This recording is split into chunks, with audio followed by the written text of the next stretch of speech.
everyone, to this week's episode of Aether's Walkway. It's episode 11, which is pretty cool. We're already in deep trouble, so that bodes well for us. But before we go around and say who we are and who we'll be playing, I would like to thank our sponsors, Roll20, our virtual tabletop of choice. They're awesome. They are great. Check out roll20.net for more information. It's free. They got character sheets. We're using them. It's cool. Also, you all are wonderful, amazing people. So let's get on introducing ourselves. Let's start with Trooper. Trooper, how are you today? When you say how are you, what do you mean by you? I mean, you, Trooper, and then you can tell us how Ramos is. I am doing really well. I'm feeling fine, mostly because I'm going to play Aether's Walkway with my friends, and everybody here is so great, so I'm so excited.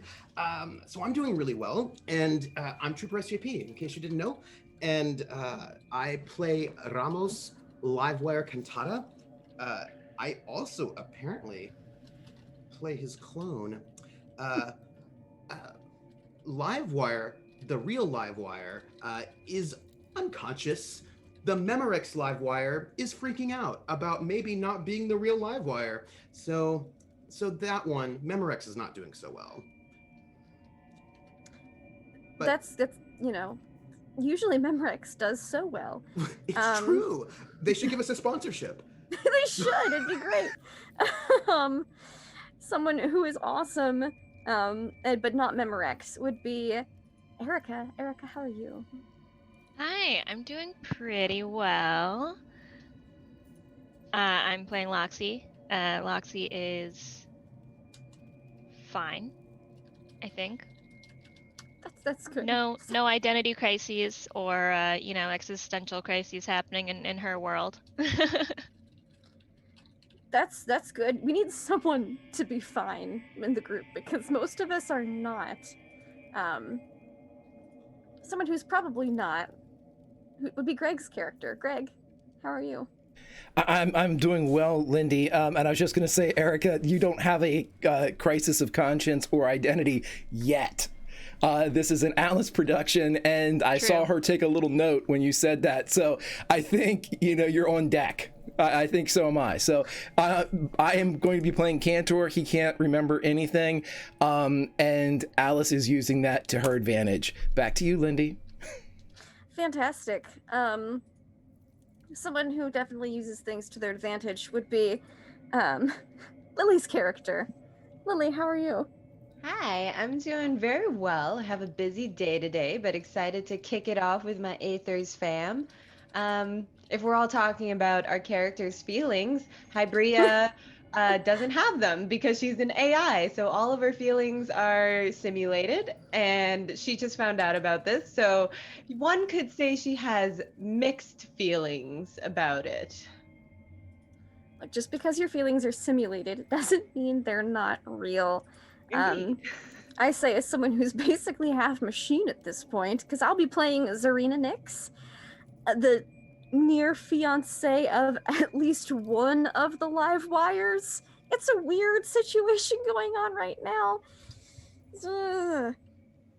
We'll get to that. So I'm just gonna throw it over to our game master Alice to just get us thrown in. Alice, hi, how are you? Oh, hi. I'm good. I love this game. I'm glad to be back. So I'm going to dive straight in, because why not? We've got just under 2 hours to have this fun times. So, Cantor, you left the apartment and you headed towards the district of the Broken, and after being directed by words and people pointing and gesturing in different directions, some seem a bit nervous about it, some seem to just be trying to get on with their day and move on. You are directed down, first of all, a lot of the main streets, which slowly become narrower and smaller and darker, and you start to approach the Broken District. The holograms and adverts that are like trying to talk to you, try to reach out to you and sell things to you on the way, on this route, become fewer and fewer. The streets contain less and less people, and those who are in these streets are moving with a very hastened pace. They're hiding their faces, and they're trying to get out of line of sight as quickly as possible. This district has buildings that sort of reach up and crowd the sky. They're run down, they're grey. There are no holograms here. If anything, it looks like there may have been some here once, but they're broken, they're not maintained. You see the odd flicker now and again.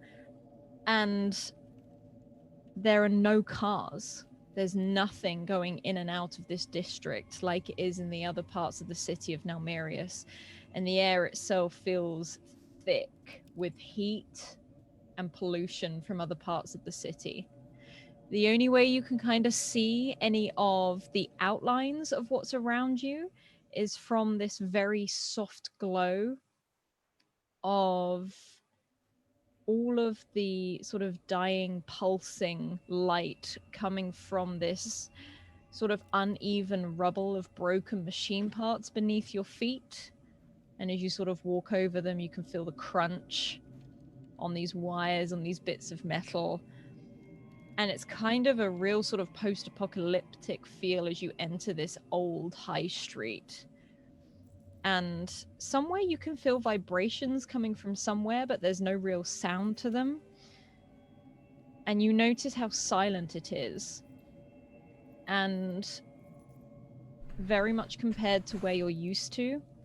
And the only real hum that you can hear is from the faint whir of these dying machines laying on the ground around you.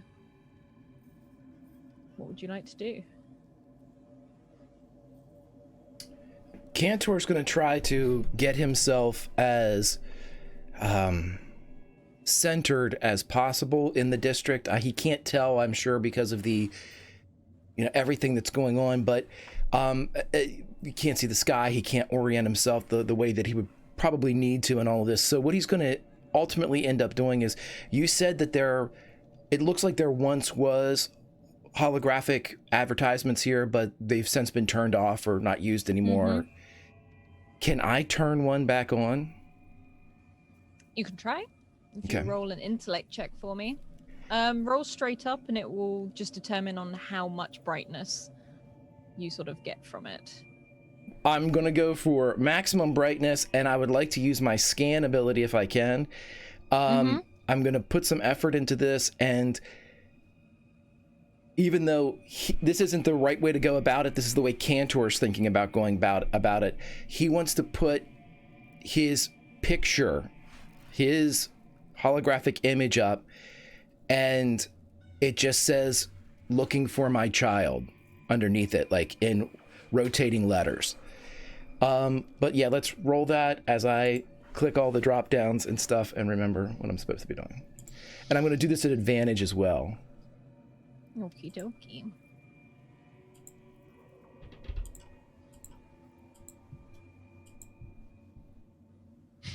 $18, and then I did say I was going to do it at advantage, so I'll just do it again, just to...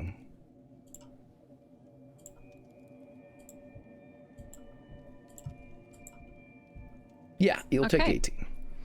So as you sort of reach out, you kind of feel it beneath the ground, almost like it's running up through your feet rather than you projecting it. This doof of power that seems to almost erupt up the side of one of these buildings where one of these billboards were before, and almost in colored pixels, this huge hologram stretches out, almost elasticated, before settling back again, sort of slowly piecing together your face in this bright light that is currently shining down this high street. And you think this is the first time this place has been lit in a very long time, especially to this degree. You can see some of the machines on the floor seem to react to it slightly. And then you can see some which look like maybe were once parts of hands or limbs sort of stretch up. and then almost like flowers closing again, sort of close and fold back down.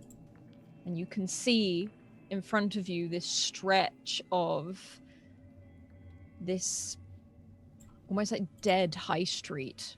And it's so far you can barely see towards the end. And it's this mismatch of buildings. Some of them have fallen, some of them are just piled up on themselves. And you look down at the floor, and it's just as if it's kind of like a rubbish site. There's whatever has come through here, if it didn't make it through here, it's stayed here. Well, then if he can leave him, like, hit the... I think of Blade Runner 2049, like the big advertisements that, you know, kind of reach down and talk to you. That's what he's going for. He wants to make like a giant cantor.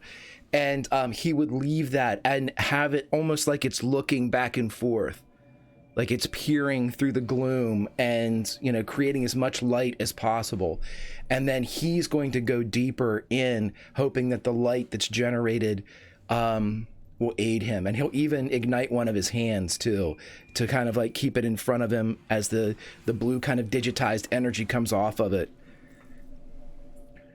And you have this giant hologram almost again stretch out as before, almost if it's looking around the corners of the streets, as if it's genuinely searching and more sort of casting light around. As you walk forward with your hands sort of lit up, you can see the colors from this hologram sort of cast along the sides of the buildings as you walk past it. You can hear that whir again, and every now and then you hear like a pop where there's a surge of power, but nothing seems to go out or anything like that.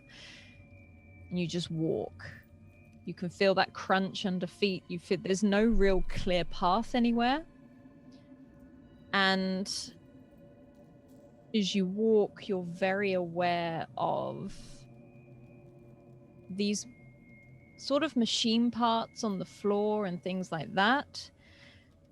Some of them look like they're growing as they've attached themselves to the buildings, trying to feed off what you can assume almost like plants, the last of the power in the buildings that was here.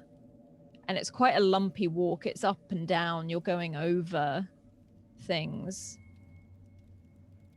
Can I search the... I'm using this word now, but I don't think I will be in a second. The rubble at my feet? Mm-hmm. Okay, yeah, he's looking for any evidence of organic pieces. I want to see if these used to be organic organisms that have become overmodded or... Okay, roll me an intellect check of just 2 for this one.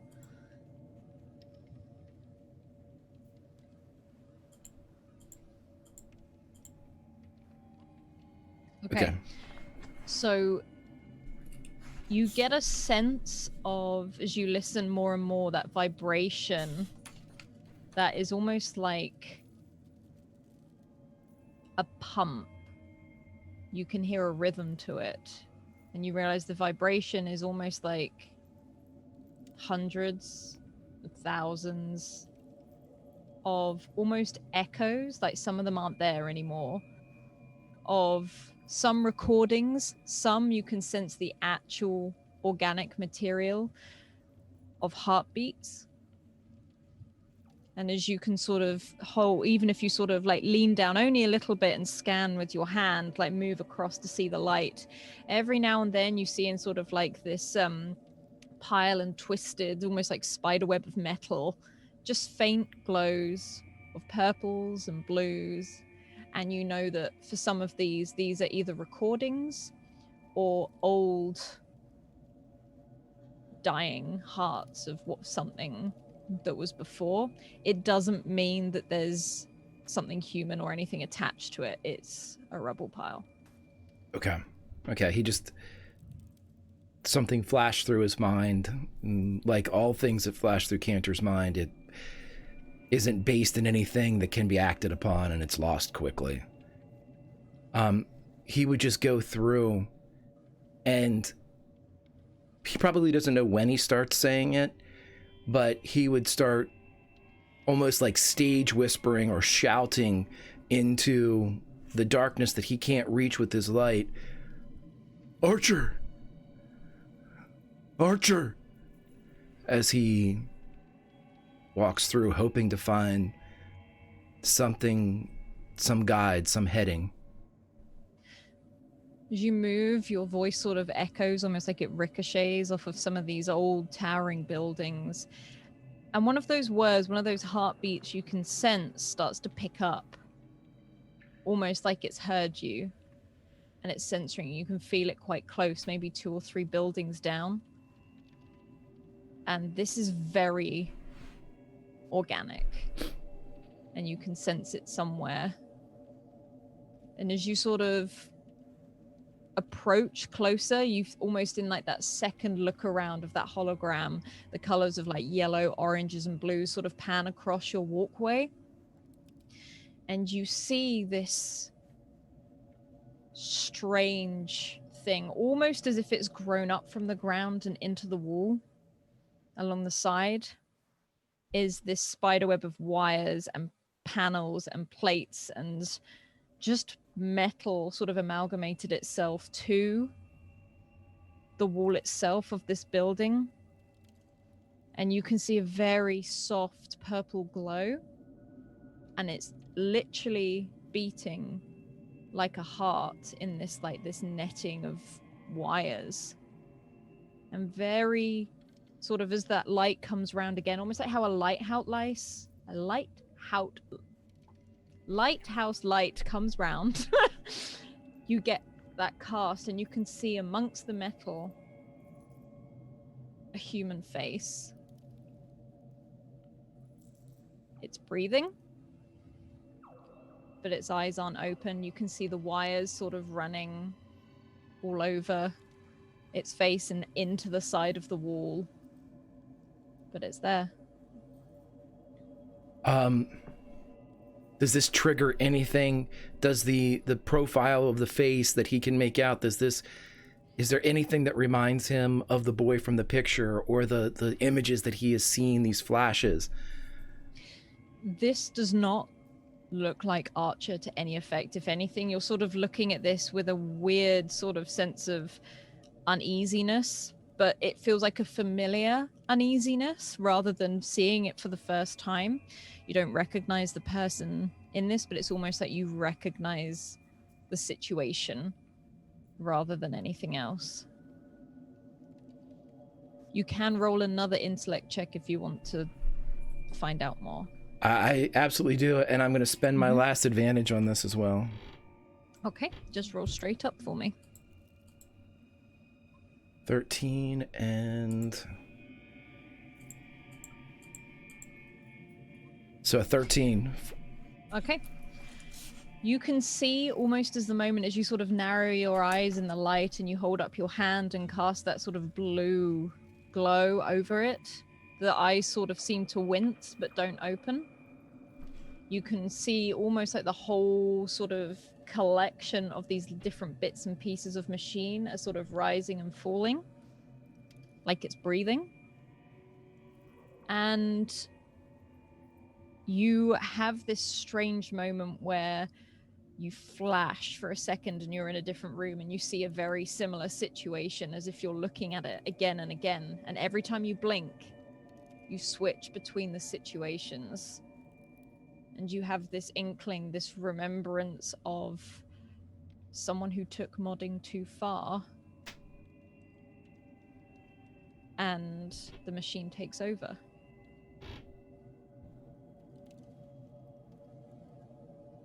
But beyond this kind of peripheral recognition, the host itself is not somebody that seems familiar to Cantor, or just the situation is familiar?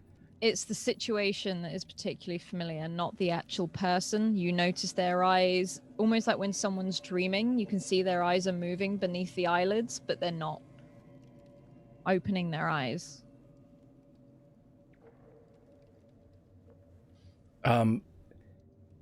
He would try to communicate. Do you know where Archer is? As you sort of speak, you can see its eyes start to sort of dart about again and again, and there's no response. But you do hear a couple of small footsteps coming up behind you as they sort of move across this debris. And you hear a little voice sort of reply to you from behind you. He won't answer. He can't talk anymore. He would turn around with his not his fist up, but his hand up with the blue light. And sort of in front of you, you take a second to look, but behind you is this very small figure that you almost sort of turn around and look down in this heavy jacket, definitely too big for their body. They look like they've either borrowed it off of someone or something to that extent. A linen sort of like sandy colored material sort of across the face and covering their head, almost like a hood. You can see what looks like very old pair of like pilot's goggles to keep the dirt out of their face, like from all the soot you can see everywhere. You can also see that one of their legs is completely and entirely mechanical. You can see the electronics glowing, sort of where, almost like in big pulsing bars where the muscles would be. This soft blue color. You can see this child look up towards you. Their hands seem to be wrapped in leather for carrying things. They've got a sack over their back, which you can hear is clanking about with bits of metal. And you can't really fully see their face, but you can see more sort of mods across their face and down the side of their neck. Is it? I said he won't talk. I'm looking for a child, Archer. Archer? Yes. Well, what do you want to see him for? I'd be lost without him. And she looks at you, and you notice she sort of reaches behind her and pulls out almost what to her is definitely a staff, but for you it'd be almost like a long handheld like torch as the beam sort of lights up, and she holds it up to your face, sort of looking over you.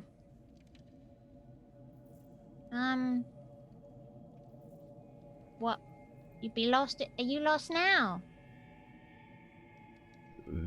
I need to find him. She sort of squints and looks at you. How aware are you? You're broken, right?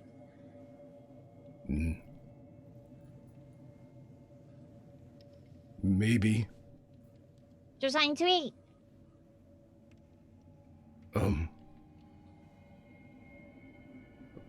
Okay. Okay. And she sort of like digs into these sort of very like again very wide set trousers and starts pulling out what looks like bits of broken bread and crackers that is wrapped in paper, and starts sort of takes your hand and puts it in your palm. You can see that there's a smile in her eyes behind these very fogged up goggles, and she sort of is like, Come on. He'll probably be at the races anyway. Thank you. and she moves quite quickly and sort of looks back at this figure on the wall. Sometimes I come and chat to him.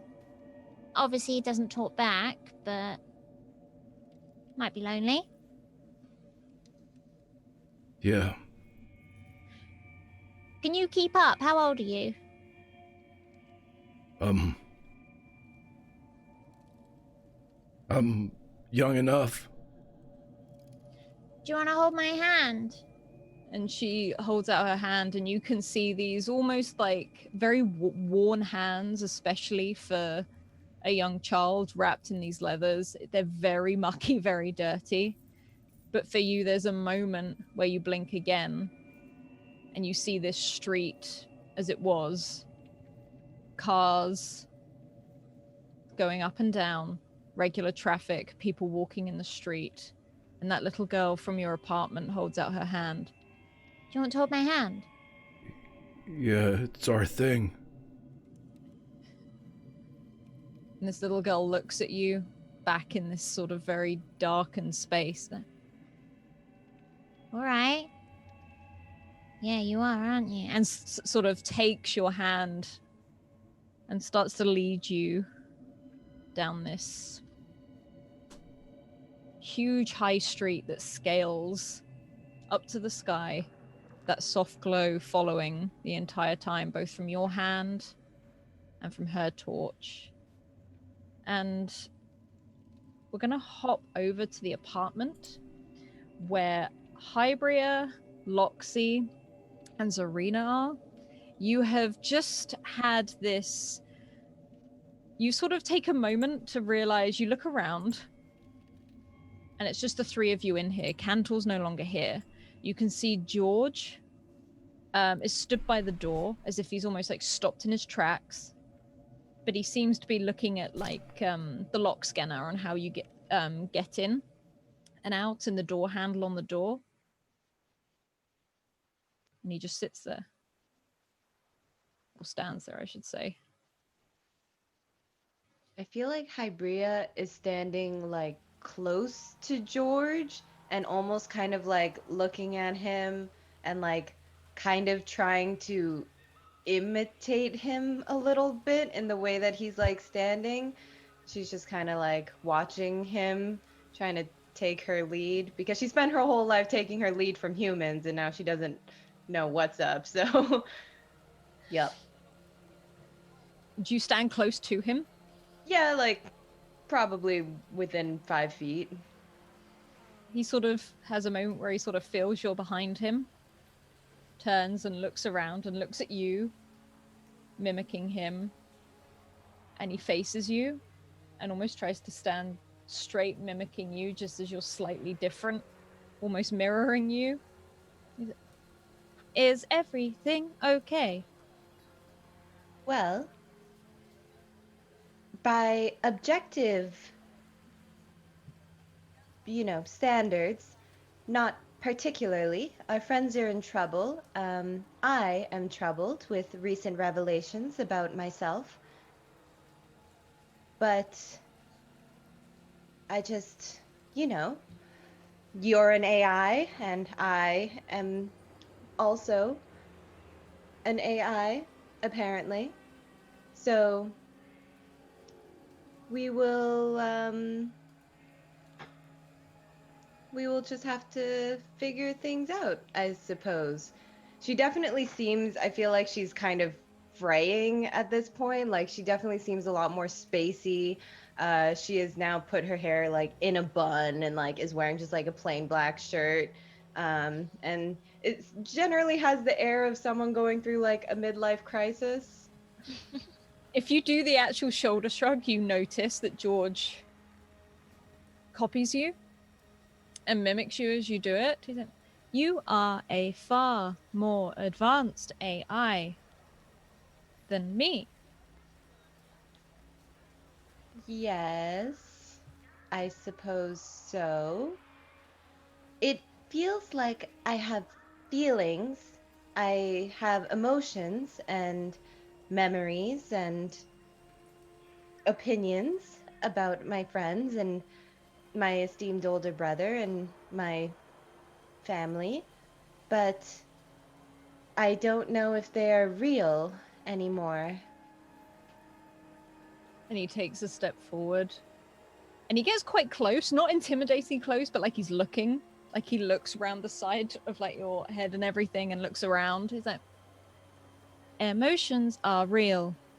Cannot be programmed." But you did say that I was a far more advanced AI than you were, so perhaps your emotions are real, but because I am such an advanced AI, maybe my emotions are programmed. Certainly my opinions, maybe. He sort of holds up his hand and puts it over his chest. "Mine feel real. Do yours?" Honestly, George, I am not sure anymore. But I like my friends.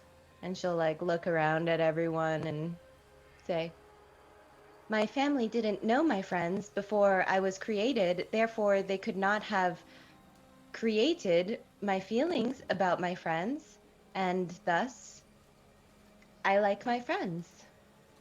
Therefore, your emotions must be real. Hmm. You know, George, I never particularly expected to have existential conversations with an AI about being an AI. This is an interesting philosophical conundrum. I agree. I too have never had such a philosophical conversation. We Hmm. should do it again sometime. Yes, that sounds pleasant. But I think right now we must figure out what we are doing about all of our lost friends. Correct. And he rotates just the top half 180 degrees. So he's facing Loxy and Zarina as well. Is it Mr. Cantor left in a hurry? He had one of his favored diaries with him. I wished to accompany him as he seemed. You could see George sort of freeze for a moment, distressed. However, it was requested I remain. How can I be of service to you? Did he Well, say where he was going?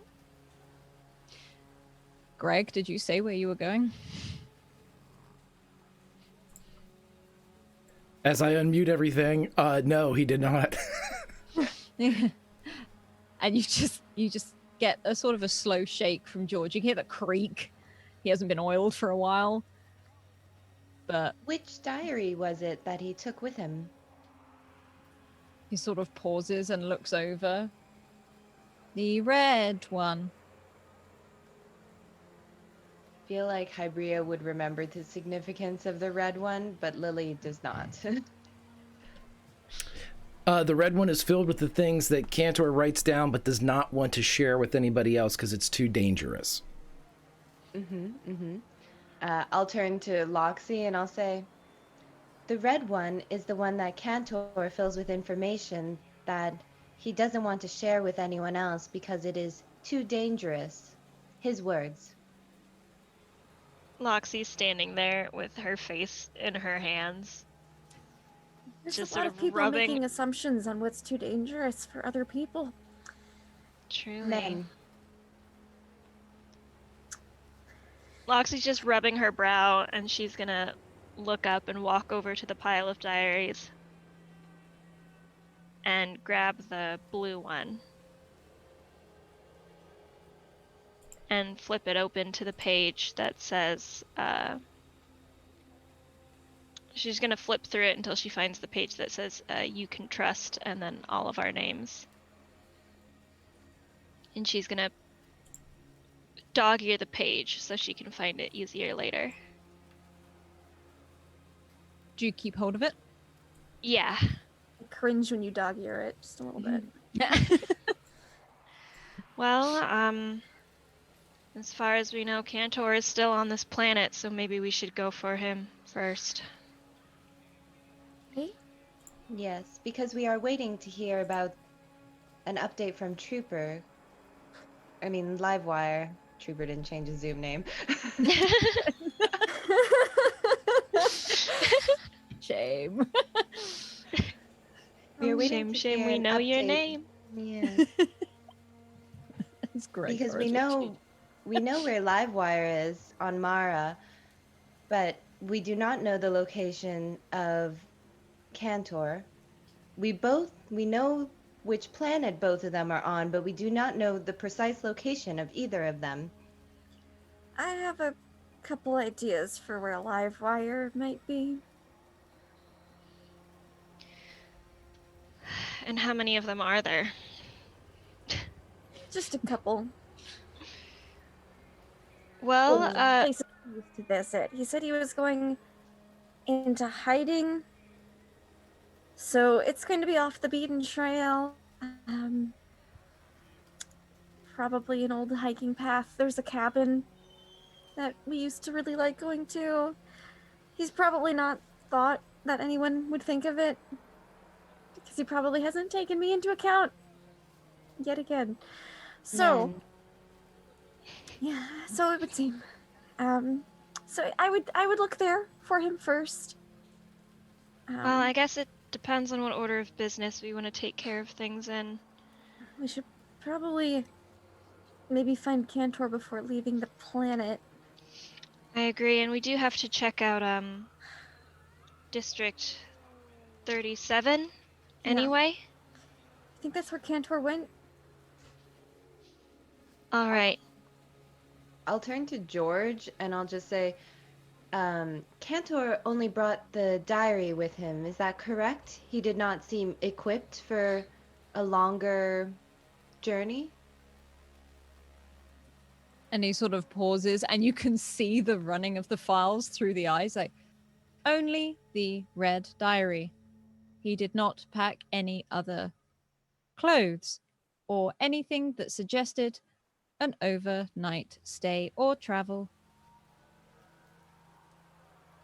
No, it seems as though we might assume that Cantor might be back, although I do not think that Cantor would much mind wearing the same clothes for, well, ever. Yeah.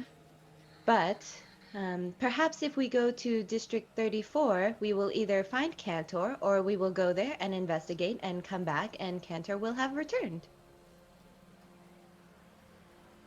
Was it 34 or 37? 37. Mara 34 is the planet we're gonna go to. Yes. Mara 34, District 37.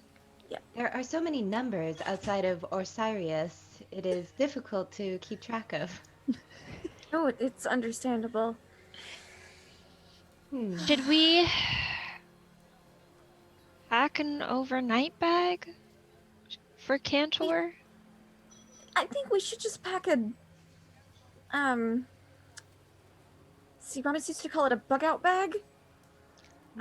Just some emergency food, clothes, just stuff we might need. But like a duffel bag, easy to carry. Yeah, nothing too Yeah. bulky or complicated. I look around Cantor's incredibly sparse apartment. Yeah. See whatever there is to yoink. Yeah, I'll go into the bathroom and grab like mouthwash, Toothbrush. toothbrush, rummage through the drawers to see if there's more than one by any chance. Yeah, there's probably just the one. We can all share, it's Anything fine. in the fridge? Is there food other than Fast Max wrappers? You find a lot of takeout, like empty Oh. containers and stuff. Sort of, they've been put in the bin, like they've been put away and everything. But you open sort of where the fridge would be, as you sort of pull it out of this drawer. It is completely empty. There is nothing in here at all. Is there Wow. a trash bag?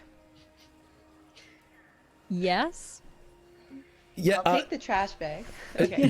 To give you all an idea of Cantor's place, imagine a model loft apartment. Like, here's the IKEA. apartment that you could have. IKEA. Everything's staged, but it's like there's no real life there. It's just staged. Do you have It's other a show clothes? apartment. What's that? Do you have clothes? There are no other pairs of clothes that you can find. Loxy swings open the closet and is like, that makes sense. And then goes over to a drawer, starts opening the drawers. Yep. Alright, never mind. Okay, well, I guess we'll just make one on the way. We'll stop at a couple convenience stores. Ibria holds up the trash bag and says, I was unable to find a duffel bag, but you did say that No, we should that be works. not bulky, so Yeah. this is No, completely that's- empty and quite portable. That's fantastic. You never know. We might have to take out some garbage. And Mm-hmm. Perhaps That's we should take perfect out for this the garbage. single toothbrush and single yeah, container of just mouthwash. throw it in. Just throw it in. We'll just add to it as we go. Great. I sling it over my shoulder. Yeah. Okay. Should we bring his blue journal for him if we're heading off planet? Yeah, I've already got that. Okay. Should we grab any of these others? At this point in time, I kind of don't want to leave things behind in apartments because people will go in and take them. Fair. Apparently. Loxy's gonna keep a hold of the blue one, but she's gonna grab the rest of the other colored journals and put them in the garbage bag. As Hybria stands there, sort of holding it open, you fill it up. George waits patiently by the door. And where do you go? Do you head to District 37, or are you going somewhere So. else? Yeah. Yeah. Okay. If we can stop Stopping at, for get some granola bars, at, like a kiosk. I mean, imagine there's just vending machines of nutrient bars. Just Mhm. get a few of those, throw them in as well. Soylent Green. Yep. It's all sort of slowly going into this trash bag as Yep. you sort of pick it up, as you're carrying it along. And you can stop and get whatever it is you need on the way. I would say most of you, if not all of you, have a very good idea as to where District 37 is. Hybria maybe not so much, but Mhm. it's very evident as you start to make your way towards this place, as you can feel the change in the air. You can feel it getting hot. You can feel it getting almost more polluted. And you can see as you approach, it's almost like you leave the city, which is well lit, and it's like you just cross the road into the next district and everything is dark. And you can see on the ground these sort of bits of debris that slowly start to filter through. At first it just looks like rubbish people have thrown on the ground, and then it just becomes more and more as you start to venture into this almost, I want to say tunnel because of how high the buildings are, and sort of up at the top you can't see it. It feels like a huge tunnel into this old part of the city.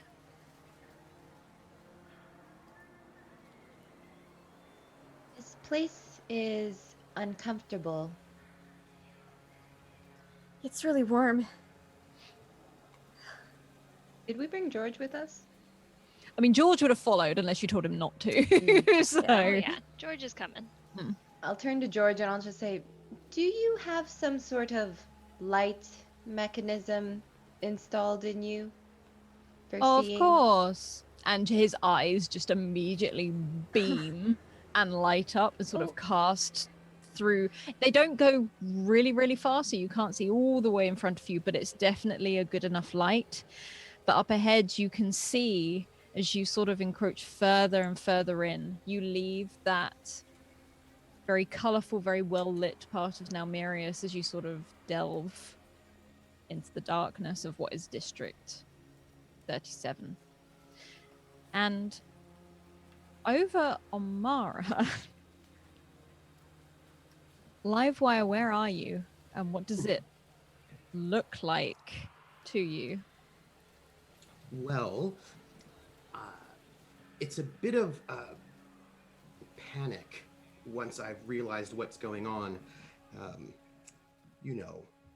That I am not who I think I am, and now I have questions. And I'm also very worried about being destroyed or ceasing to exist. So what I do is I have one of these, I took one of the little skimmers, right? The little shuttles, the little one, like the, not space ones, but little driving ones. And I head out into, leaving the port city, I head out into, probably without a lot of thought, because I had broadcast my message from the port city itself. I probably would really quickly grab some granola bars.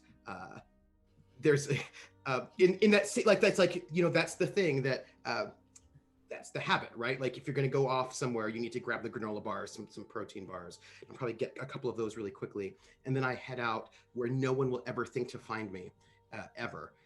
So probably like there's a hiking trail, so I'm gonna go off into the forest, and sort of thinking about it, I'm going to leave the skimmer because probably they can track it pretty far away from where I actually need to go, and then I will hike with this hover stretcher out, and like I'm gonna sort of and I'll even leave the skimmer sort of pointed in the wrong direction because I don't want anyone to sort of be able to sort of figure out where I'm going, and I'll take like a couple of hours hike off and away and around to where there's an old hiking trail, and up that trail, for again, it'll probably take me quite a few hours to get where I'm going because I don't want to. Yeah, I'm not gonna be close anywhere to an old cabin with like no connectivity and or no real electricity. Just an old cabin that Zarina and Ramos would vacation to sometimes when they were wanting their privacy. Probably a place with a beautiful view of the forest, of the jungle. And there's probably, some canned food still there, some things that is not perishable in this place. And I imagine what I would do is move this stretcher into the cabin and sit down on one of the little chairs looking at this stretcher and its life signs in a quiet panic. Just sort of looking at it, willing it not to wake up, just trying to will it to like, and yeah, it's gonna be this sort of like thing of like, here I am, and I imagine I'm also sort of in the dark. Like I imagine I've not turned on, like I imagine it's like like an oil lamp or something that I have not turned on, that I just sort of sit in this cabin in the dark with maybe only the light of the stretcher. You do know native to Mara in particular are small crystals that are used in lamps, and they tend to flicker like flames. There's this almost this thought of that they hold flames and keep it alive. It doesn't need anything, but you can see those. You can definitely turn them on, and they don't give a very bright light, but almost like a candlelight. It sort of flickers across, and you're sort of sat or stood awkwardly across the room from this. I would be holding my Solovac because this is like my only. As you cling to your Solovac, who is currently sort of kind of looking at you fairly adoringly, but it's definitely sort of got this long, when I say claw, they're not proper claws, they're almost like very stumpy, and is sort of like tapping you on the side of the face, sort of trying to figure out more about you as you stand in this cabin. And it's silent apart from the breeze outside, which is moving a lot of the trees. You can hear that creak of the tree trunks and the bark. It's getting it's not nighttime, but it's definitely getting darker, thus the lamps and everything. And this cabin is looking pretty dusty as well. Yeah, it's been a couple of years, I imagine. You can see no one's broken in, nothing's been taken or anything like that. In fact, you can even see some of the things that you and Zarina forgot to pack when you left, when you accidentally leave something behind, or whether it's looks like something simple like an item of clothing like a sweater or a jumper that Zarina probably really liked and thought of from the holiday and was gutted that she accidentally left it there. It's sort of on the edge of one of the chairs. And this other you isn't stirring, but it's a very steady breathing. You can tell they're alive, but it's very steady. It's healthy. It's not low, but yep. I'm going to do an assessment of myself and the assessment is I'm going through my memories because it looks like indications seem that maybe I'm not the real me, but I don't think that I mean, that can't be true. I mean, so I'm going to try to remember, like, well, but what about my childhood? But what about that? So I'm trying to remember all of, like, as much as I can about my life, and this idea that, like, I was brought in, or one of us was brought in a month ago, and was like, well, it must have been that one and not me. And like, I'm trying to sort of find, I'm trying to prove to myself that I'm the real one, that I'm real, that I get to be here, that I don't, that there's nothing. It's sort of a, it's I don't have George to talk to, but about this thing. But I'm trying to sort of basically prove to myself that I am valid by going through all of my memories. Could you roll me an intellect check of 3, please? I can, maybe. I mean, it's possible. Where's my roll 20? Where did it go? Oh, here it is. Sorry, my roll 20 is all really obvious in my face. Okay, it's just that I'm nervous. Okay. you know how it is. All right. Oh. Difficulty 5. So what does it look like when Livewire sits down to think? Because this Solivac is sort of slowly climbing off of you. It's not going anywhere far. If anything, it just looks like it's sniffing all the new things and the places. You do hear a crash, where it's obviously either just, it hasn't purposefully knocked out, it's just walked into something, it's fallen over. But what does this scene look like as Livewire tries to focus? I absentmindedly pull out one of these sort of protein bars and unwrap it with this sort of furrowed brow, and I sort of hold it out to the Solivac, so because probably the Solivac is hungry, and that's maybe why it's sort of wandering around this place. And I just sort of hold it out, and as I sort of go to move to maybe bring it to it directly, I can just sit back in the chair, and I look at every part of this cabin, and I try to recall something from every piece, right? Like that lamp, a time that I remember, and I'm going through like these glimpses and moments of my relationship with Zarina, and like trying to remember, like, okay, well, but I did that. That was me. Like I remember when we hiked out up north some, and I fell, but she had this new mod on, and she was able to catch me before I was able to tumble down. I did that. I remember that. Like she saved me.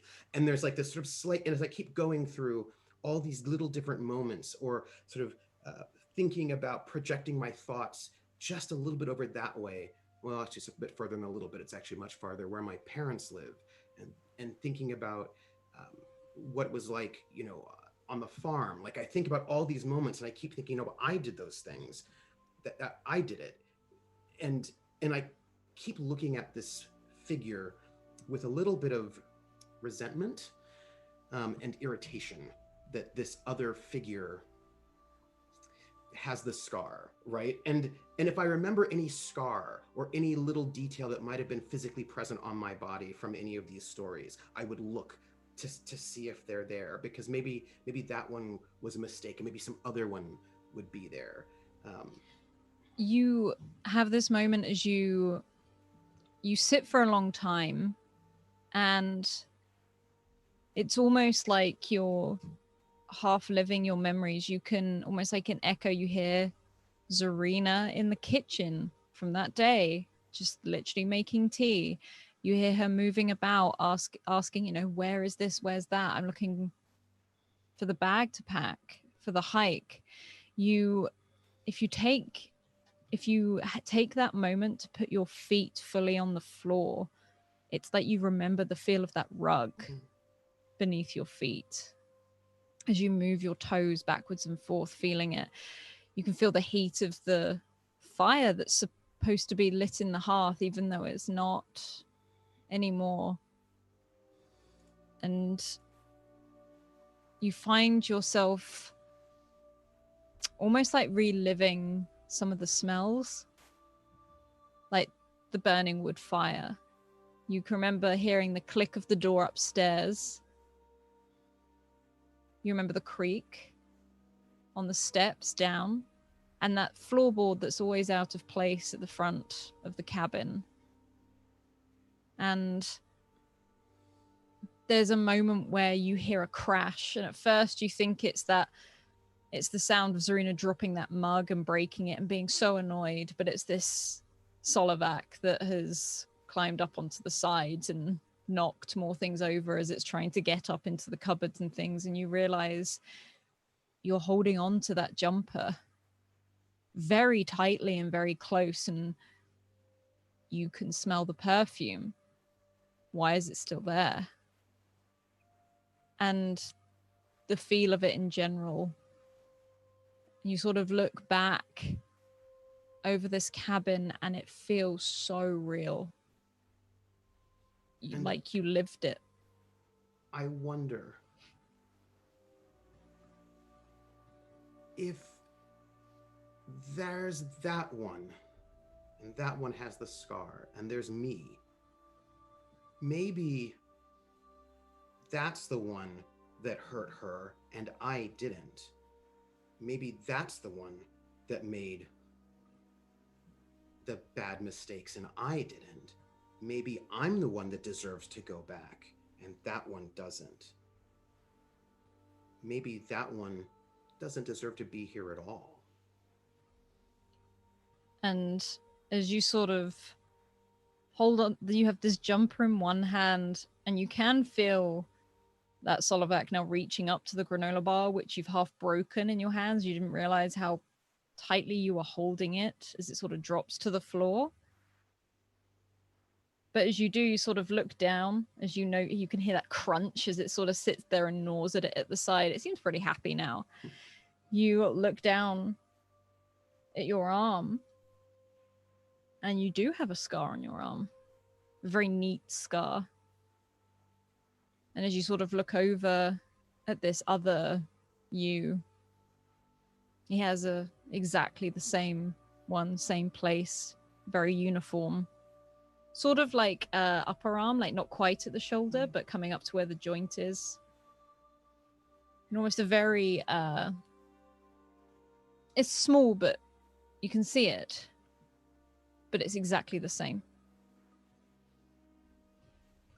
I'm going to be very careful not to wake up this other one.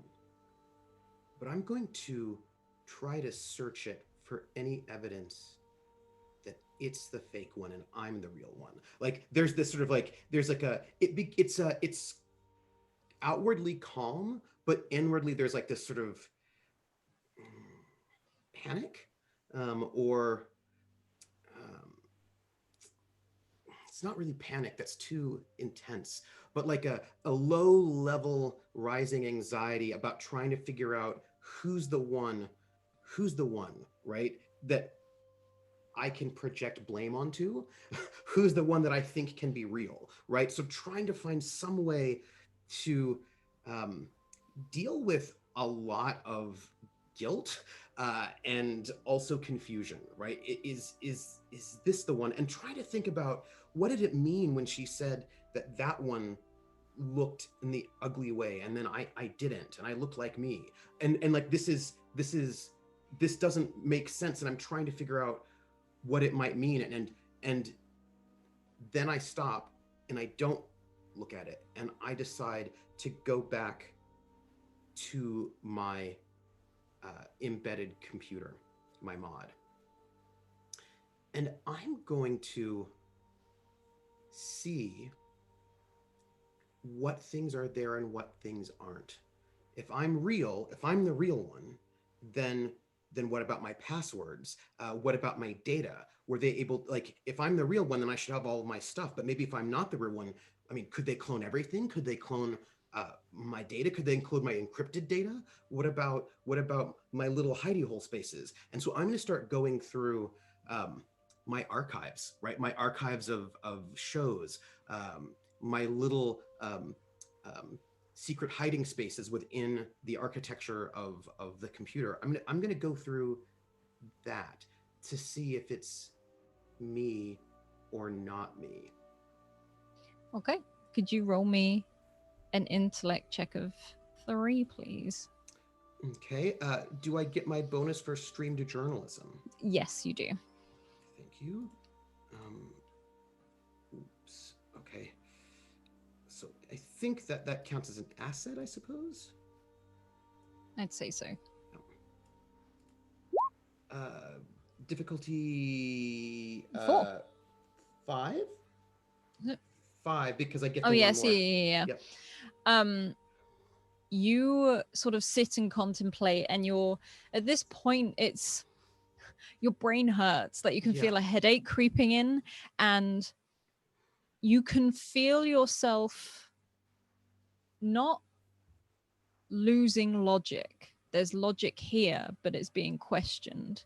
And it's almost like you go through everything you've ever known, films you've seen, books you've read, rumors you might have ever heard, a party or anything that you would have maybe earlier dismissed. And now it's like, wait. And you start running through, you can replay all of the footage in the hospital. You can see Dr. Mercedes' face as he flips to yours. And you sit there over and over again, just replaying all these different scenes.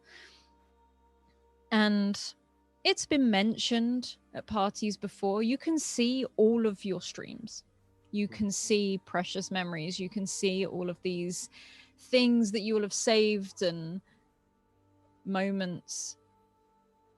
It's more that you're diving into memories at this point of trying to remember not the pleasant times, but the conversations over on Osiria at the parties, the conversations that would have been had, and how you've heard before that, particularly from Dr. Mercedes, he didn't really talk a lot about it, but he had a lot of people he worked with that were very proud of it, on how to mimic thoughts and memories and things like that. And there's part of you that you can never be sure in this place of who's who. But you're looking down at this other you who's very much asleep. And I say asleep almost like in a forced coma. Looks fine, looks healthy. And you feel like you are looking at yourself, like you're looking at the same person, and that it could easily be you laying there and them stood looking at you.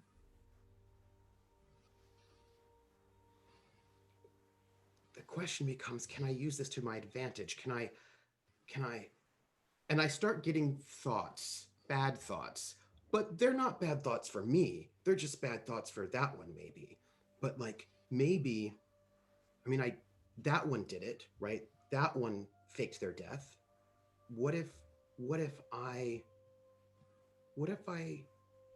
this one dies somewhere where the supremacy can find the body?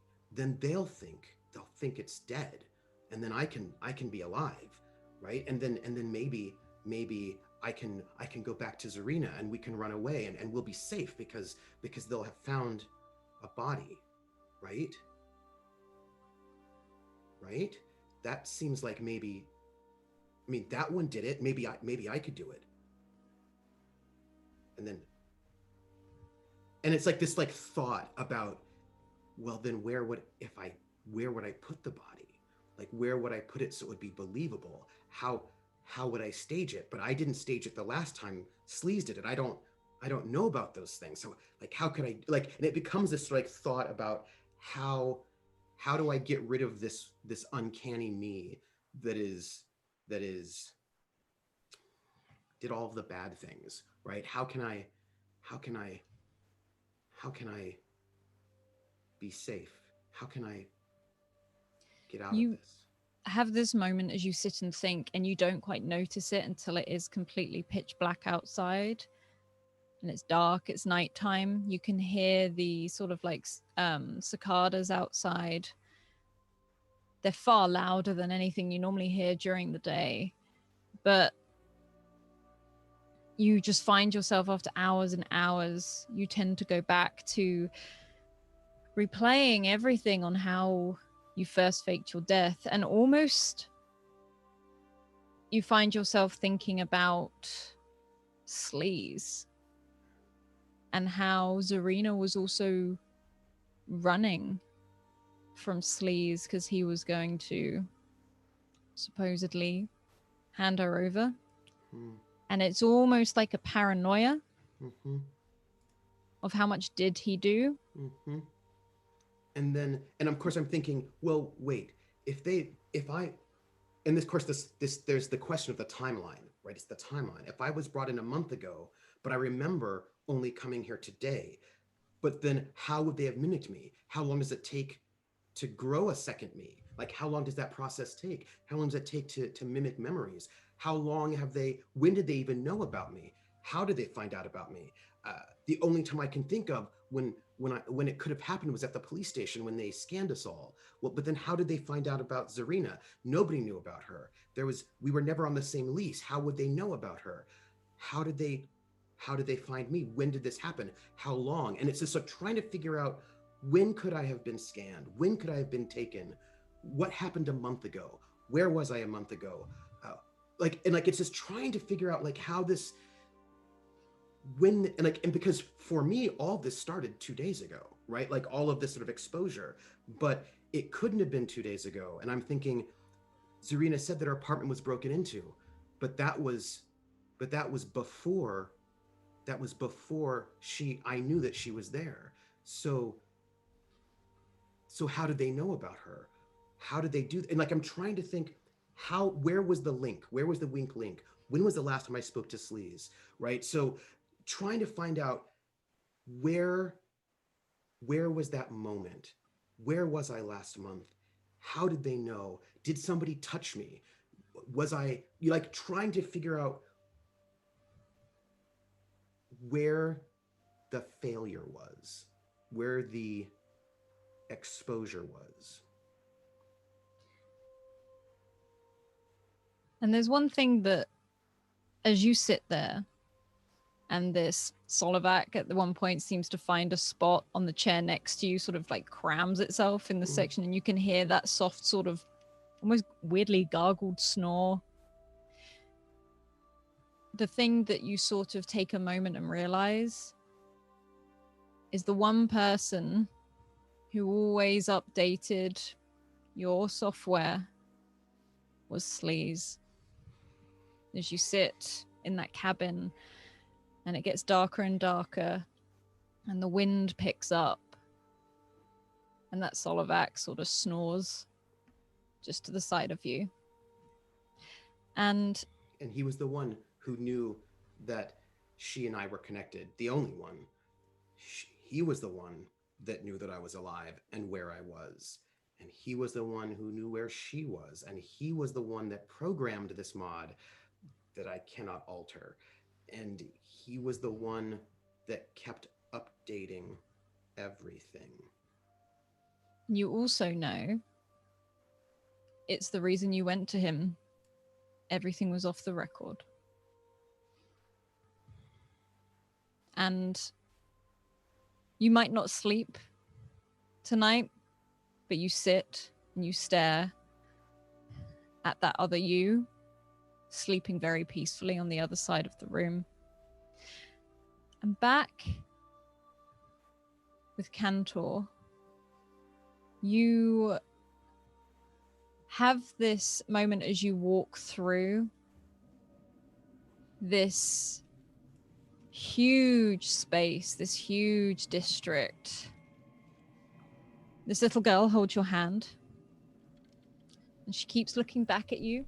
She's pushed up these goggles the further in she's gone, and you can just see this tuft of just it's a bit too dark to see exactly what color it is, but from this very orange glow you can see swirling around her eye and this mod around the side of her face.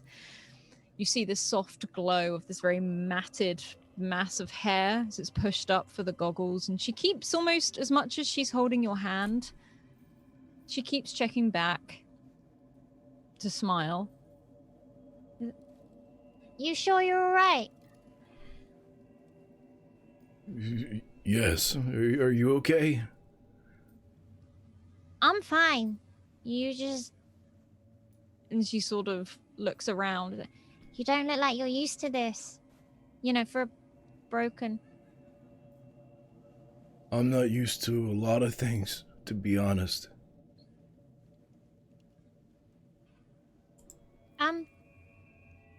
Can I ask something? And she continues to walk, and she seems to be every now and then, she doesn't walk you in a straight line. She seems to keep you close to the walls and dips in and out of these different alleyways. She doesn't seem to keep to the main track as she goes. How do you know Archer? Because, you know, he's my friend, so I need to know. I knew him when he was your age. And he pulls out the picture and shows. There. And she sort of looks over, and you see her wink for a second, holding one eye closed, and that orange brightens as she sort of looks towards it and casts across this photo. Is it? That's him there. And sort of like taps on the photo. I've seen this picture. You have? Uh-huh.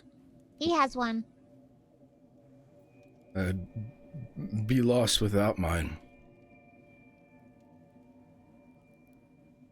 Oh. I mean, he just keeps it in his pocket all the time.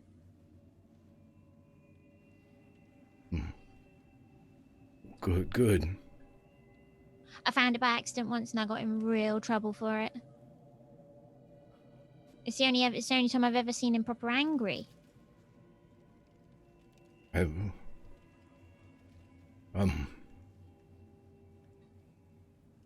You can hold on to mine if you want. Oh, it's all right. It's not of me, is it? Anyway, you said you'd be lost without it. Yes. And let's be honest, you're pretty lost as it is.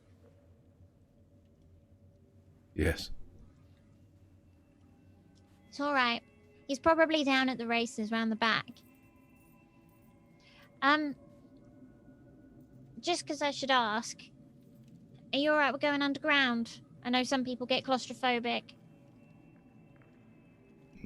I'm okay. Okay. Follow me then. And she sort of keeps marching. It's quite a fast pace. It's your pace, but for her, you can see her really going for it.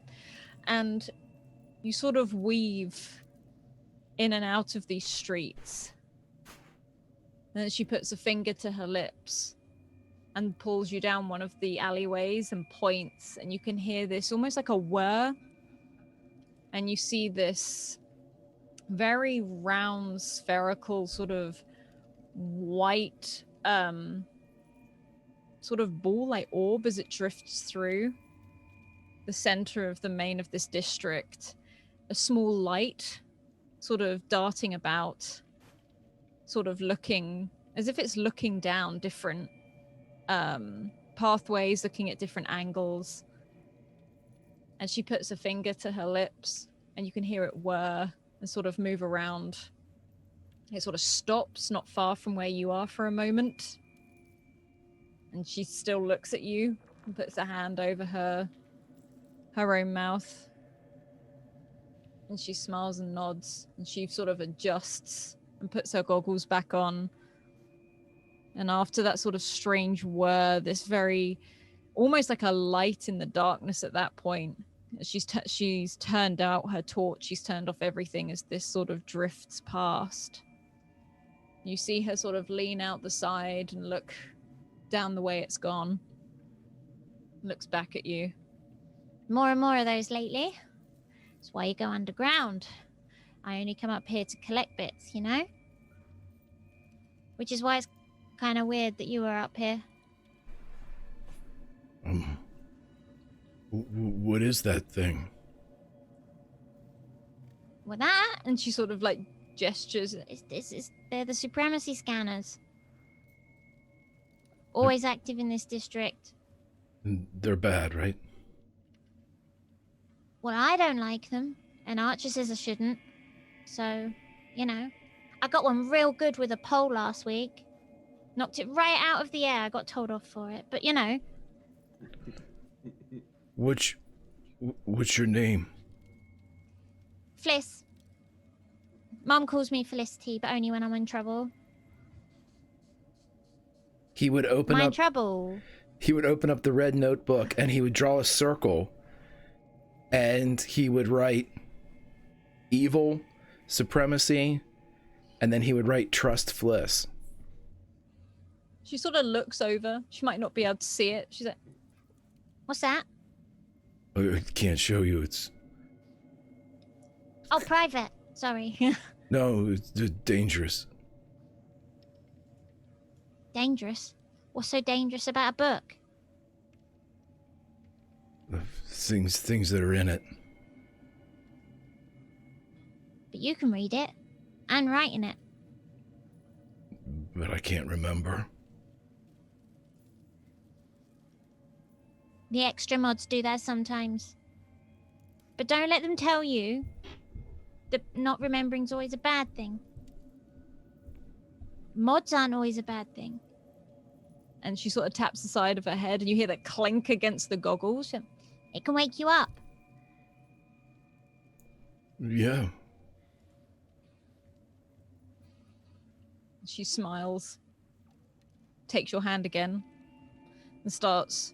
You see her sort of lean out and poke out, looks both sides. It's like, okay, come on. And shuffles through the streets.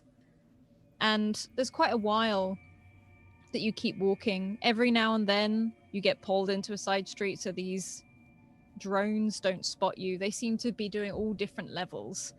Some of them very close to the ground.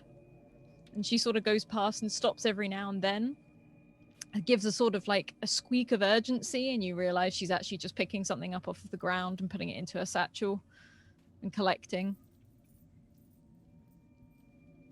If they have to hide again, Cantor would make sure that he positioned himself between wherever the observer was and Fliss, and he may, well, he does, as he sits down, kind of gets, he would just say, "Stay behind me, Luxie." And she sort of looks up at you. You notice she doesn't say anything. But if you look at her face, she does look, even behind these sort of like linen sort of hoods, she looks slightly confused. And nods. I'm behind you. Good. This way. This way. And again, sort of grabs you and pulls you into one of these buildings. And in one of these buildings, you can tell it was some sort of shop at some point. You can see a counter, you can see where things were displayed, but there's nothing left. There's a lot of it is broken. A lot of it you can see is burnt. But you are on firm ground again. There doesn't seem to be any sort of bits of metal or debris in here, almost as if it's been cleared. And she walks round the back through another door, and you can see this huge, almost secure, heavy door on the ground. And she leans down, reaches into her pocket where she's been sort of keeping her other hand for a moment, unwraps one of her palms, and you can see there is a mark on her hand, but also there is this another orange sort of glow, very much like her eye. And she presses it to the floor of the door and then knocks 3 times. And after a while, it seems like nothing's coming. And then there's that shift in metal, like doom, as it moves. And you can see a fairly young man the other side. He's got very, very tan skin. You can see that all down his neck and across that sort of disappears underneath his t-shirt is this huge mod across the side. And he sort of looks up.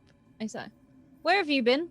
He's like, "I'm out." And she sort of pushes past him. He's like, and you can hear him just, "Who is this?" He's like, "A friend." And move, and sort of shoves him out of the way and ignores him. And half sort of drags you down these steps that go deeper and deeper into the ground. And you hear that door close behind you. And as soon as that closes, you see all down the steps, this just light sort of seems to rise up from the steps itself.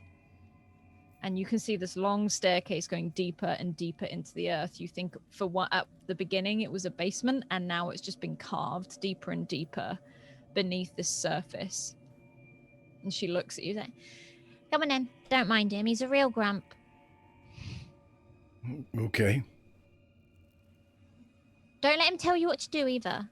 He likes to do that a lot. and you can hear a sort of cursing coming from behind you, not following you, but definitely waiting by the door. And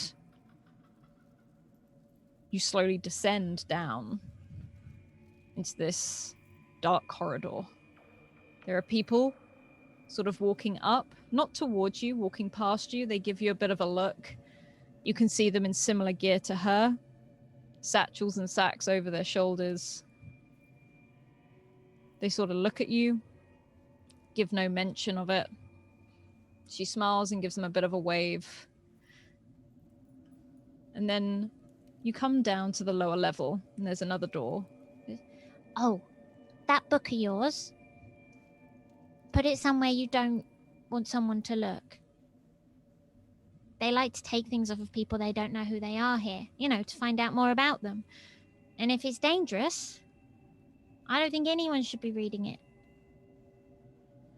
Okay.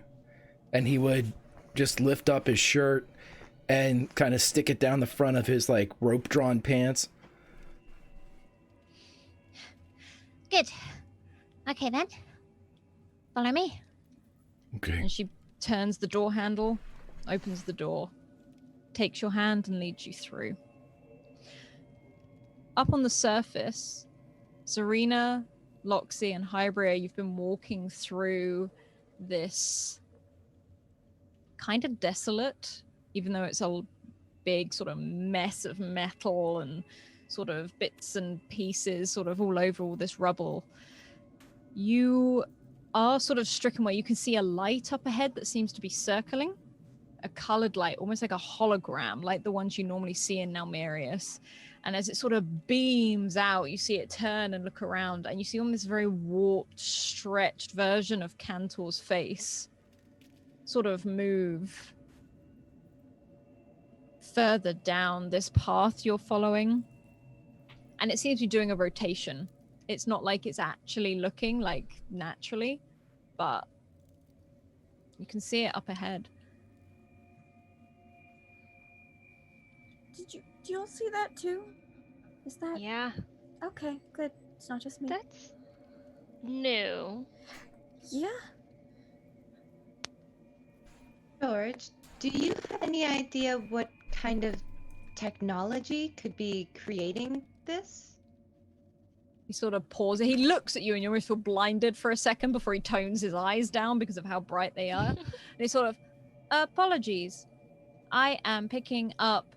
And he sort of, you see the color of his eyes, as much as they stay as beams, they switch to almost a pale blue, so they're not quite so blinding. So, I sense Mr. Cantor's. And he sort of looks down at the ground, and even though it's rubble, he pushes his hands almost into it. He goes, he is here, but not here. and sort of looks up at the hologram as he starts to move towards it. And George looks a little bit in awe, mainly because it's just a giant head of Cantor's, sort of looking at it. He looks like he's going to try talk to it for a moment and then thinks better of it. But the hologram, is it being projected from any discernible device?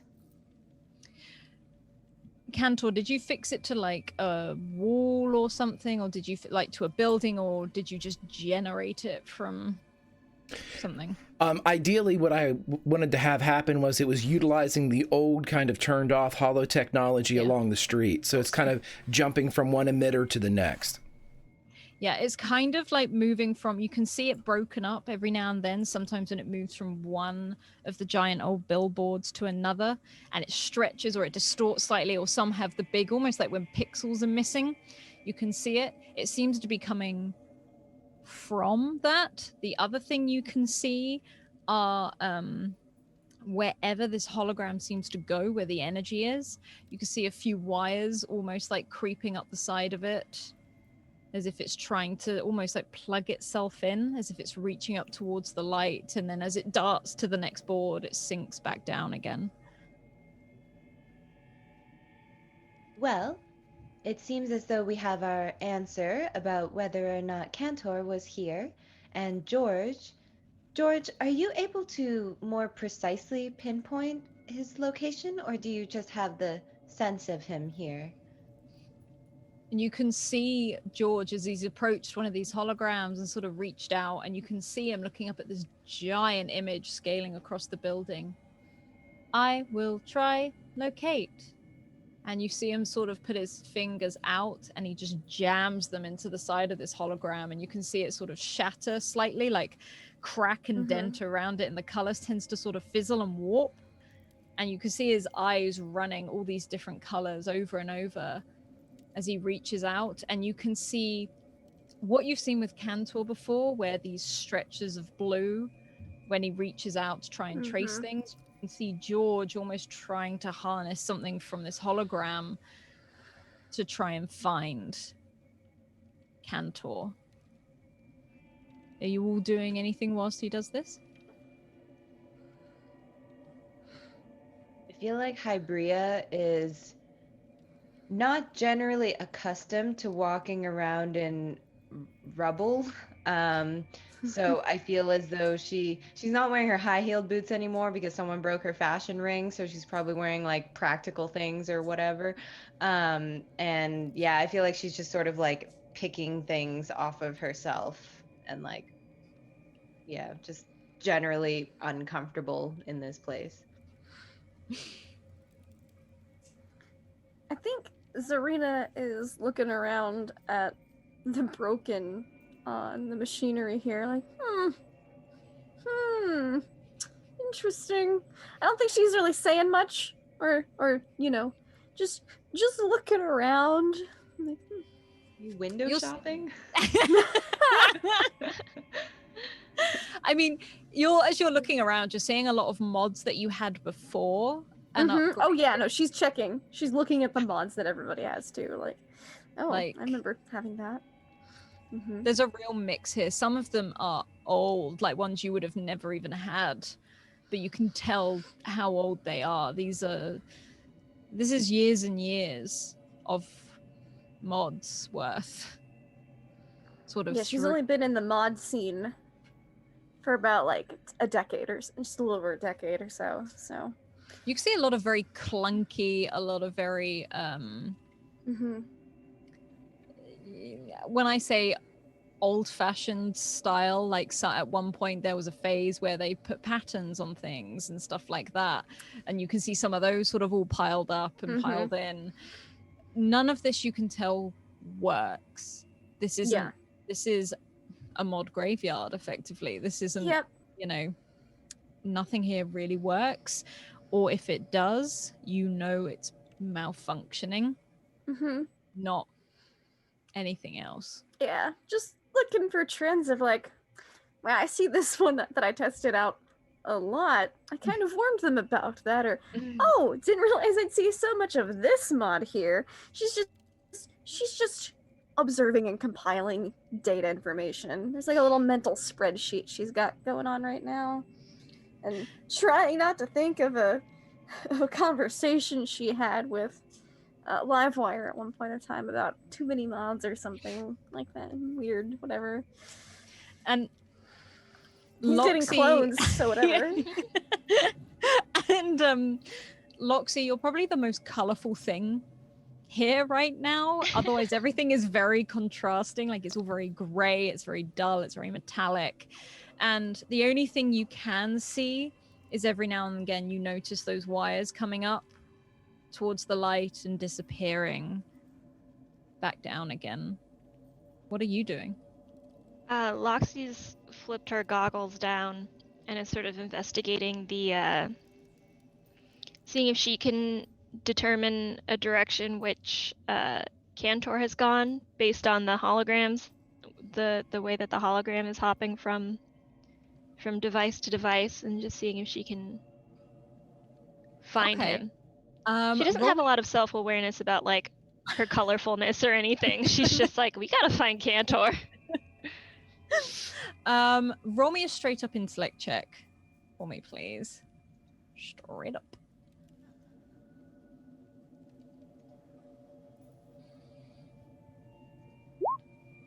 Okay, so you're sort of moving around and scanning. You haven't, I don't know if Loxy would have come to a place like this before. You wouldn't have at least been this deep in, but you've been to like scrap yards and stuff to get bits and bobs, and this is giving you a real feel for that sort of thing right now. And through your goggles, you are picking up a lot. You are picking up George. You can see George almost glowing this bright blue as he's sort of channeled into this hologram. You can see it feeding from the hologram through to him and through into the ground. You can also see these strange beats and pulses on the ground beneath your feet as well.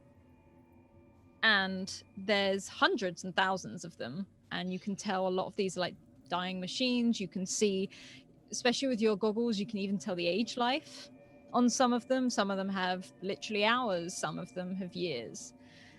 And as you do, you sort of notice, as you tune your goggles, this huge mass of color beneath your feet, almost slightly behind all of you.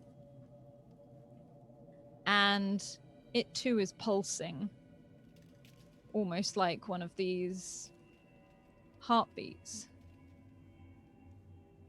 This one is very much alive. And you can feel it shift beneath your feet.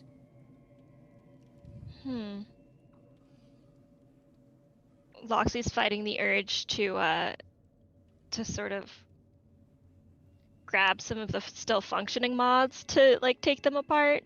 She's very, very tempted, but this glowing thing underneath her feet is very distracting and commanding of her attention. So she's just gonna be like,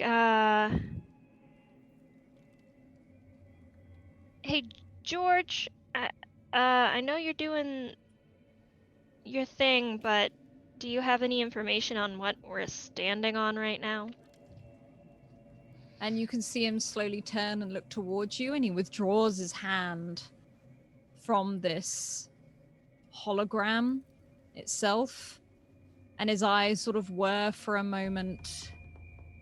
And as he does, he goes, I have discovered Mr. Cantor's location, and beneath your feet, as this sort of starts to happen, you can feel the ground start to shake, as when he pulls his fist out of the side of this hologram, it shatters up one side, and all three of you feel this ground start to move as if it's rising up, as if it's something waking up beneath your feet.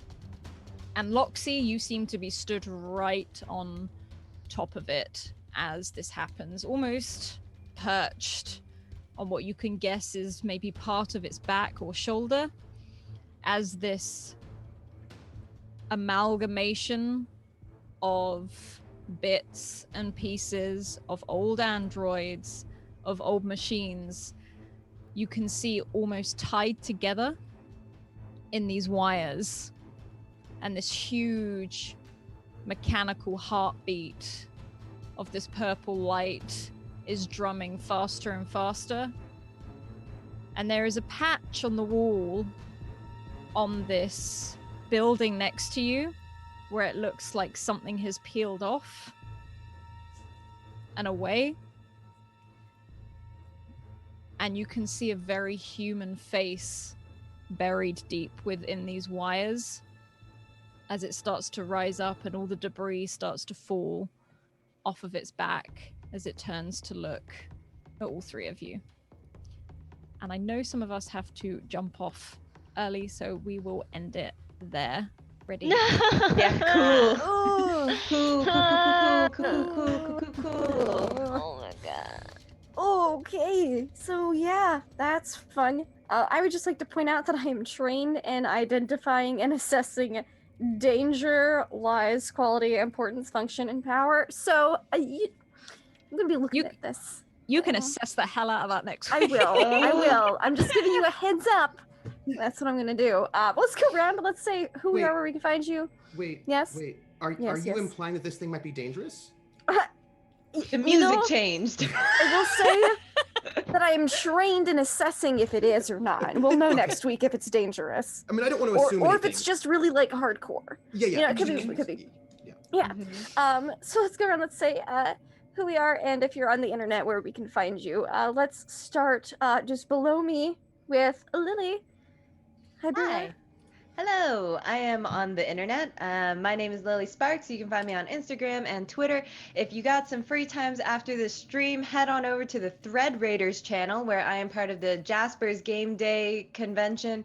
So I guess it's the Jaspers convention. It's not just a day anymore, it's a whole thing.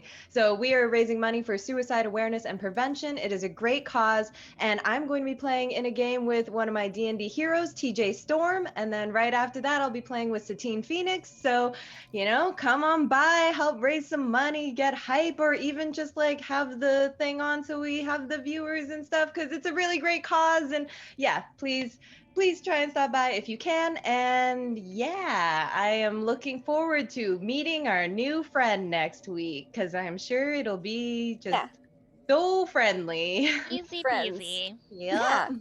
Someone I'm who sure made it's nice. a new friend today would be Greg. Greg, how are you? It's awesome. I love everything about this. I'll make it super quick because usually I can gush for a while. But I will say this: when Alice drops the deadly beat, you know bad shit's a coming. And as soon as I heard that like power synth chord hit, I'm like, okay, well they're all gonna die. But that's okay. Wait, no. I'm below ground perfectly with this child that I would never trust, but Cantor does. So, Greg, I'm not on the internet, but I'm surrounded by fantastic people who are they're awesome role players. They're even better people. And luckily I get to call on my friends. Back to you, Lindy. All right, fantastic. We also have Erica. Erica, how are you? What'd you like about today? Where can we find you? Hi, I'm Erica. You can find me everywhere at A Style Pixie. You can also find me on Girls Guts Glory. We have been releasing new episodes every Wednesday at 10 a.m. Pacific over on the Girls Guts Glory Twitch channel, as well as the D&D Twitch channel. This is very exciting stuff. Today was very cool. I'm very scared, but I am also very excited. Scared and excited. Those would be two words that I would definitely use to describe today. And perhaps Livewire. You know, y'all aren't gonna die. The only one going to die is the bad Livewire. That's the only one who's gonna die. I mean, clearly. His name is LimeWire. No, LimeWire's gonna live. Livewire's gonna die. Livewire did all the bad things. LimeWire's innocent. And then LimeWire will just murder the bad Livewire and everything will be fine. It's fine. Yeah, This is fine. I also Whatever think- makes you feel better.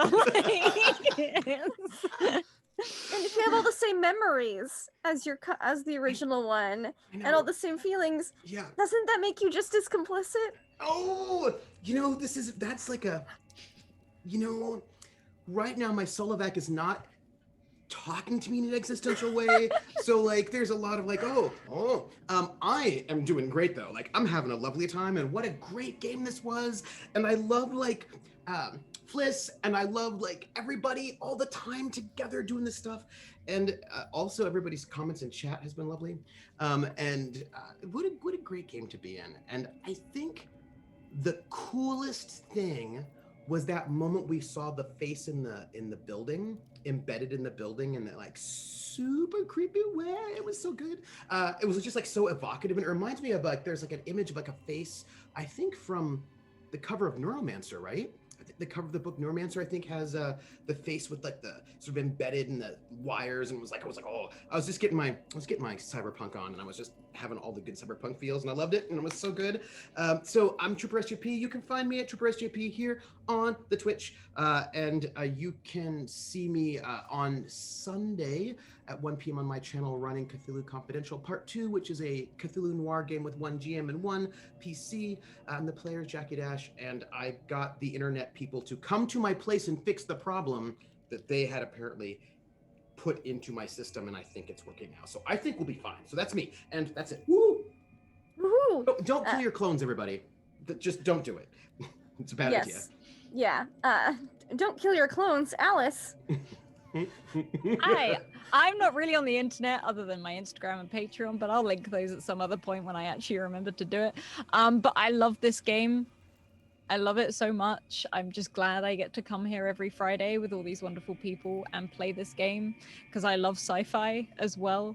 And I like just getting to do all the fun stuff. And I'm glad we're finally in District 37, and the beautiful image of Livewire and a Solovac with a granola bar contemplating whoever's in front of him is my favorite image. But yeah, otherwise I'll go over to you, Lindy. Fantastic. I will say that I really like Zarina and Livewire's like need to have granola, nutrient, protein bars, whatever they're called in this system. Just like, no, you need to have this on hand just in case. You're a very sporty couple. Before the before fake death part. someone faked their death. Yeah. It's fine, but Awkward. I think it's gonna be great. I also loved Hybria with the trash bag, and like he's got all of Cantor's worldly possessions in this trash bag, and now there's this thing. I'm sure it'll be fine. All it's five just of like, them. it's just like, you think about like filling up the trash bag, but it's literally like a trash bag with like this tiny bundle at the bottom, and it's like Just a little all bit. Yeah. empty. It's the idea of Loxy literally going, oh my god, there's actually nothing in here. Like just going through all the cupboards to try find something, and there's it's one literally nothing in toothbrush. here. If we're stranded somewhere, it's gonna become the communal toothbrush, and I'm not looking forward to that. And stress no toothpaste. Yeah, just the toothbrush, but it's Yeah. better than nothing. But yeah, thanks for playing, everybody. This was so much fun. I'm Lindy, Laugh Love Lindy. This is my channel. You can find us here nearly every Monday, Tuesday, Wednesday, and Friday. But schedules have been weird lately because it's 2020. What? Crazy. I'd also like to thank our sponsors, Roll20, because they're awesome. Roll20.net, virtual tabletop of choice. Check them out. There's a link. It's free, so you should do it. And just thanks everyone for hanging out in the wonderful chat. They were on it today. There were so many giggles I had from it. But yeah, have fun, play games, and we'll catch you next week.